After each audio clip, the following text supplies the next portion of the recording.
An teachtain seo bhí muid a caint faoin over.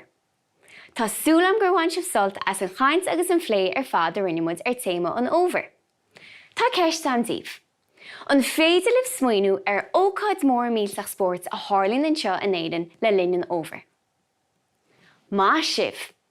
Tarlainn an cluiche canis gon chumann luachlas gael. Inniu tá muid chun plé i dhéine ar stair cumann luachlas gael agus an tionchar atá aige ar stair agus ar chultar na héireann.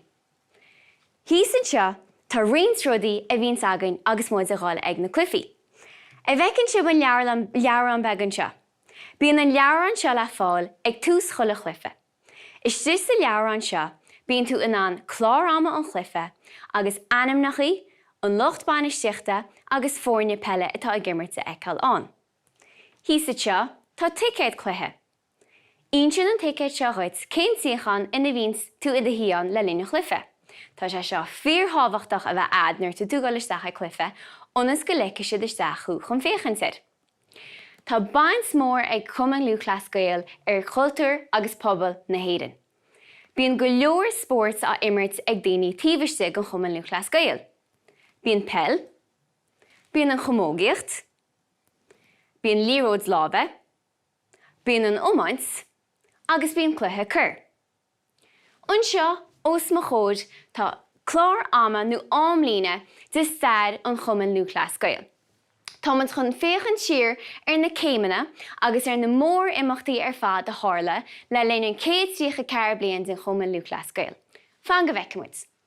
An chéad de tharla na sa mbeadh 88 cear bunaíomh an cumann luachlas gael. Bunaíomh é an nuair le céile i gcundéid ar bedáin. Ina dhí sin sa mbeadh 88 imríomh an chéad cluiche canis anseo in éireann.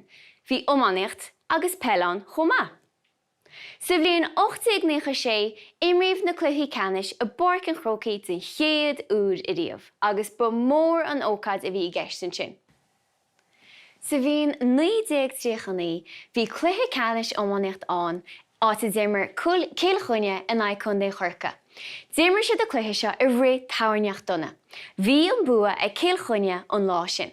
Sa bhliain 1946 chua imróí as chundé chábhán agus chundé chéirí is sáil go nuamharach is Stát Aontaithe Mheiriceá chun cluiche canis pelle a imirt.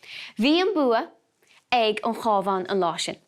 Bhí baint mhór ag go gluife seo le stair a cumann luachlas gael marall seo é an chéad chluife a imríomh taobh mo go éireann. Sa bhliain 1960 bhí cluiche canis pelle chundé an dún a na íomhálaí. Bhí 9,556 duine ag freastal ar an gluiche seo. Seo é an líon is smú daoine i riamh a bhí a féchant ar chluife is sé barc a chrócaí. Sa bhliain 19 cear rinne an cumann luachlas gael ceilire ar 100 bhliain sa bhunú an chumann. Imríomh cluiche canis ómánaíocht na bliana sin is stáid simple i gcundéid ar bedáin. An cheiste tá agam díobh ná. Céiméid bliain atá imithe idir 19 agus 50. Fan go bhfeiceann muid. Cuadann muid le chéile é. Cuadann muid tús leis na deithineanna. 19 2,400, 2,410. Sin tríocha bliain, sin trí de. Inis, bocam muid ar agad í na héanaid. Tá sé éanaid an. Mar sin, céiméid bliain atá imithe idir 19 agus 50? Má sibh, tá tríocha sé bliain imithe idir sin.